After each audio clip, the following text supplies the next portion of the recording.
अवधूत चिंतन श्री गुरुदेव दत्त श्री स्वामी समर्थ. माझ्या चॅनलमध्ये तुमच्या सगळ्यांचं मनापासून खूप खूप स्वागत, आभार. तुमच्या सगळ्या चांगल्या इच्छा पूर्ण करू अशा आपल्या गुरुचरणी वंदन करून आजच्या व्हिडिओला सुरू करूया. चला तर मग आज आपला विषय आहे मल्हारी मार्तंड षडरात्री. जसे देवीचे नवरात्री असतात तसेच कुलदेवाचे षडरात्री. म्हणजे नवरात्री ही 9 दिवसाची असतात, तर हे षडरात्री 6 दिवसाचे असतात. म्हणून आपण ह्याला षडरात्री म्हणतो. ह्या षडरात्रीमध्ये आपण आपल्या कुलदेवांची, म्हणजे जसं कुलदेवी आहे आई भवानी, तुळजापूरची देवी, रेणुका देवी, आणि तसेच कोल्हापूरची महालक्ष्मी, अशा आपल्या कुलदेवी जसे हे आहेत तसेच हे खंडोबा हे कुलदेव असतात. ज्यांच्या घरी कुलदेवी जशी आहेत त्यांच्याकडे कुलदेवसुद्धा असतात. तर हे खंडोबा हे कुलदेव असतात. जसं आई आणि वडील, जशी आई देवी आपली आई आहे तसेच वडील हे खंडोबा आहेत. म्हणजे शिव आणि पार्वती. खंडोबा हे शिवचे अवतार आहेत आणि पार्वती ही देवीचे रूप आहेत. म्हणजे खंडोबा,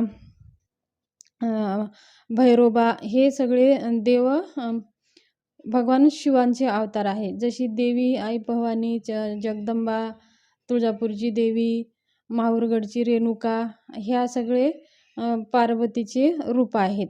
तसेच आणि हे शिव पार्वतीचे दोन्ही कुलदेवी आणि कुलदेव म्हणून आपल्या प्रत्येक कुलांचे हे कुलदेव आहेत. आणि जसं कुलदेवीची नवरात्री तसेच कुलदेवाची षडरात्री. ह्या षडरात्रीमध्ये कोणी घटस्थापना करतात, कुणाकडे घटस्थापना करण्याची पद्धत आहे, कोणा अखंड दीप लावण्याची पद्धत आहे. जशी जशी तुमची पद्धत आहे तसं तुम्ही ह्या षडरात्री तुम्ही साजरी करू शकता. हे षडरात्री कधीपासून चालू होत आहे तर 13 डिसेंबर ते 18 डिसेंबर ह्या 6 दिवसामध्ये हे षडरात्री आहे. मार्गशीर्ष महिन्यामध्ये हे षडरात्री असतं. आणि आपल्याला आपल्या कुलदेवाची घटस्थापना जर तुम्ही करत असाल तर घटस्थापना जशी कुलदेवीची घटस्थापना करतो तशीच घटस्थापना आपल्याला करायची आहे. आणि घटस्थापना करताना आपण एक पत्रवाळी घेतो, त्याच्यात थोडीशी माती घालतो, त्याच्यावरती घटस्थापना करतो. घटात 1 रुपये नाणं, हळदी, कुंकू आणि त्या घटाला 8 दिशानं कुंकाची बोटं ओढतो. त्याच्यावरती एक ताम्हण ठेवतो, जसं आता आपल्याला दिंडोरी परिणीतीवरनं जसं सांगितलेलं आहे. तर नागिलीच्या पानावरती आपल्या कुलदेवांचं खंडोबाचं टाक ठेवून आपण 6 दिवस त्यांची पंचोपचार पूजा करत असतो, आरती वगैरे करत असतो, नैवेद्य अर्पण करत असतो. तर हे असे आपल्याला षडरात्रीमध्ये घटस्थापना करायची आहे. आता तुमच्याकडे जर घटस्थापना करायची नसेल तर आपल्याला कुलदेवांची सेवा होत नाही. आपण घटस्थापना करताना घटस्थापना करून कुलदेवीची सेवा करतो. जसं कुलदेवीची सेवा करतो तसंच आपल्या कुलदेवाची पण सेवा झालीच पाहिजे. म्हणून आपल्याला समजा तुम्ही घटस्थापना करत नसाल, तुमच्या कुलदेव तुमच्या आजूबाजूच्या तुमच्या ज्या नातेवाईकामध्ये किंवा इकडं तुमच्या जवळच्या लोकांना कुलदेव तुमचं कोणतं आहे, खंडोबा आहे या भैरोबा आहे हे तुम्ही माहिती करून घ्या. आणि त्यांच्या नावाचं जर तुम्ही घटस्थापना करत नसाल तर एक अखंड दिवा लावून आपण कुलदेवांची सेवा करू शकता. अखंड दिवा लावताना जर यथाशक्ती जर तुम्हाला तुपाचा दिवा लावायचा असेल तर तुपाचं लावू शकता. जर तूप शक्य नसेल तर तुम्ही तिळाच्या तेलाचा पण दिवा लावू शकता.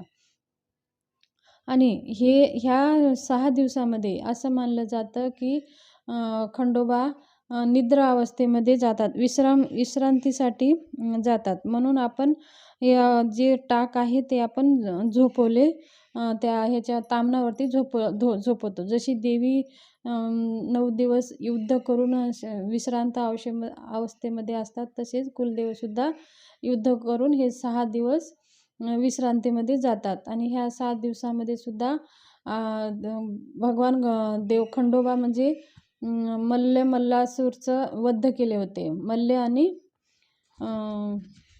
मल्ल आणि मल्हारचं वध केले होते. म्हणून ह्या 6 दिवसामध्ये वध करून सगळं राक्षसांचं आपल्या धर्तीवरती जे उत्पात माजले होते तेव्हा वध करून ह्यांचा नाश केले होते. म्हणून हे 6 दिवस वध केले होते, म्हणून ह्या 6 दिवसामध्ये षडरात्री म्हणून आपण साजरी करतो.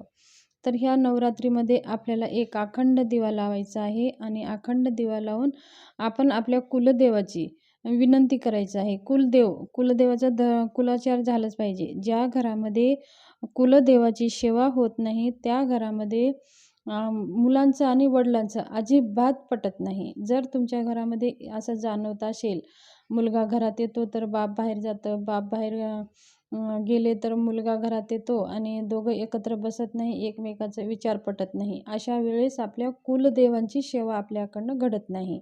म्हणून आपल्या कुलदेवाची सेवा आपल्याकडून झालीच पाहिजे. ह्या नवरात्रीमध्ये षडरात्रीमध्ये मल्हारी मार्तंड षडरात्रीमध्ये आणि चंपाषष्ठीपर्यंत आपण अखंड एक दिवा लावायचा आहे आणि कुलदेवाचे आपल्या घरावरती कृपा आशीर्वाद असावं म्हणून विनंती आपल्याला करायची आहे.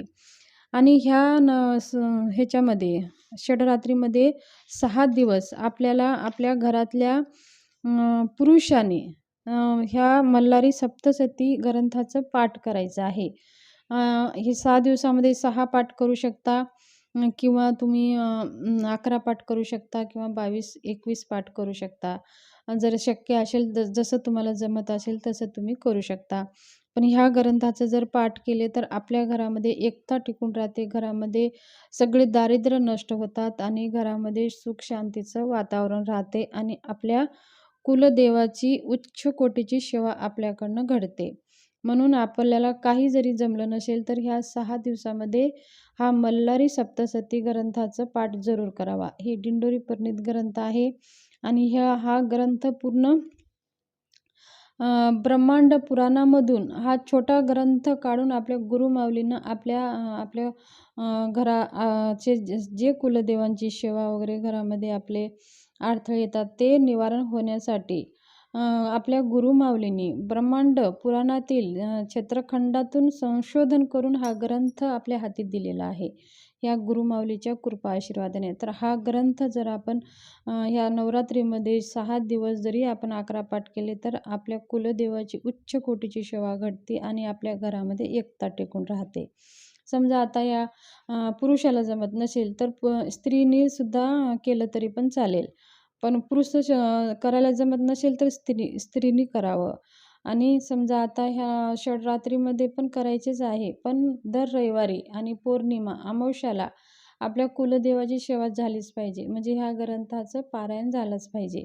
हा आहे छोटा ग्रंथ, आपल्याला अर्धा-पाऊण तासामध्ये हा ग्रंथ वाचणं होऊन जातो. तर ह्या ग्रंथाची सेवा झाली पाहिजे. तसेच आपल्याला कुलदेवाला नैवेद्य आपण काय काय अर्पण करू शकतो. बाजरीची भाकरी, नव्या वांग्याचे भरीत, पातीचा कांदा आणि नवा लसूण घालून मुख्य नैवेद्य करतात आणि ह्याशिवाय कोणी पुरणपोळीचं नैवेद्यसुद्धा करतात. आपल्या कुलदेवाचा हा नैवेद्य आहे. आणि भगवान शिवाने जनसामान्यासाठी कल्याणासाठी धारण केलेले श्री खंडोबाराव ह्या अवतारांची सेवा करून त्यांची कृपा संपादन करून या छोटेखानी ग्रंथाचा निश्चय आपल्याला उपयोग पडतो.